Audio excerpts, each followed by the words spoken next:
Well, so we have your green bell. We are now going to have a red. We have a yellow. We have a black in one of your companies. We have our national flag. Okay, perhaps so. So it's worrying. I mean, I'm a political scientist. A politician, I mean, some of your companies have suddenly become very powerful. First of all, I'm not a spokesman for the industry. I'm a spokesman for Kasapa. And you can decry that behavior all you want, but I don't take it personally because we are not doing that. We are being responsible.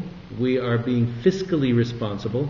And again, if you have 5 companies spending $250,000 on network stuff that is very inefficient in terms of how it serves the customer, and even more on the advertising and stuff, you're easily up to $1 billion that they will never get back out of the Ghanaian economy. So even strictly in a business sense, it doesn't make sense to go that way. I suspect you are getting to your, favorite argument that you have a superior technology with CDMA. Well, I think that's already written on the wall by the fact that the GSM world abandoned their previous technology and adopted CDMA for their 3G. But even as far back as June 2005, at the first Mobile Ghana conference, he said that if there is sufficient demand, you switch on EVDOA, blah, blah, blah. Why don't we have a more concentrated data service with Kasapa? CDMA is supposed to be cheaper for doing such stuff. The reason we don't have a more concentrated data service is because you're asking me the question now instead of 4 months from now when we will have it. Okay. Well, in 2005, he said Kasapa never says they are going to do X and Y. So now there's a change in policy there. You have your record. I feel pretty confident considering that I've seen the equipment and I've seen the towers going up. Okay. But let's go back to the point you made about financing. I myself, I think that one of the most important things for the new government, and for in fact everyone interested in development in Ghana today, is to understand your industry from your perspective. Right. You move from being owned by one of the biggest multinationals in the world, Hutchison, to being owned by what I think is they're now owned by Espresso out of Dubai, right? Which I'm sure is much smaller than Hutchison. Well, it is, but you have to remember that Hutchison has been doing that for a lot longer, and they were also a very diversified company. They were not only in telecommunications, which is kind of unusual in the telecom world. You won't find too many telecom multinationals whose parent company, ultimate parent, is in other types of industries too. But again, the financing almost always has to be on the merits of the particular project. Okay, we get financing if we convince the financing companies that they should believe in what we are doing here. And frankly, on the basis of the efficiency that we offer, compared to the other guys who just want to throw, 8 and 9 figure numbers at everything. Go on.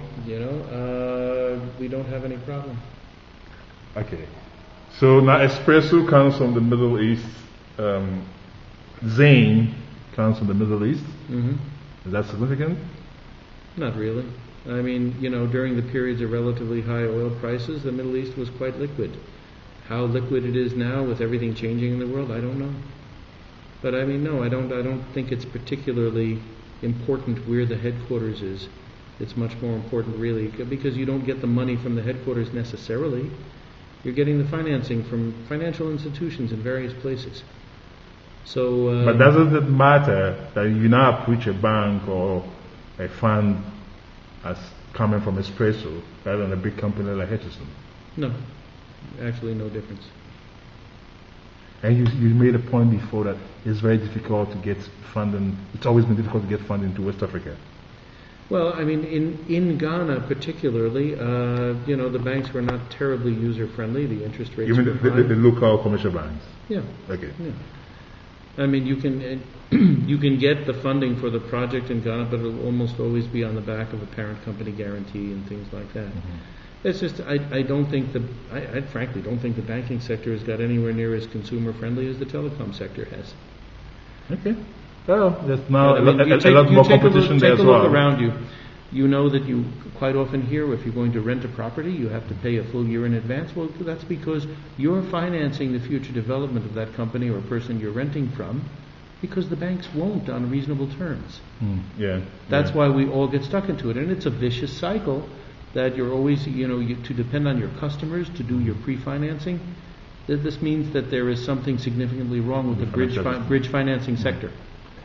But that's interesting because you mentioned the banks. Of course, there's a lot of noise. I don't know whether it's noise or those muscle stones that I'm assuming about all sorts of internet-mediated things with bank and SMS bank and so on and so forth. Well, that's consumer banking. That's not the lending. Yes. That's managing your account. I wanted your comment on that. But I'm moving because right now my big point is that we must harvest the mobile phone revolution. We must make it real. I think it's really important. Yes, it's good to introduce features and stuff, but as you have observed in some of your things, sometimes if you just don't put too many restrictions on people and leave them to their own ingenuity, they will think of ways to use the phone that even the mobile phone company couldn't think of. Because they are the ones who live in their day-to-day situation, and if you give them a versatile tool at a price they can afford to use, they will think of new ways. And really, there's nothing wrong with development happening in that manner. Bottom up rather than top down. So Palitz, thank you very much. I know you have a plane to catch. All right. Thank you.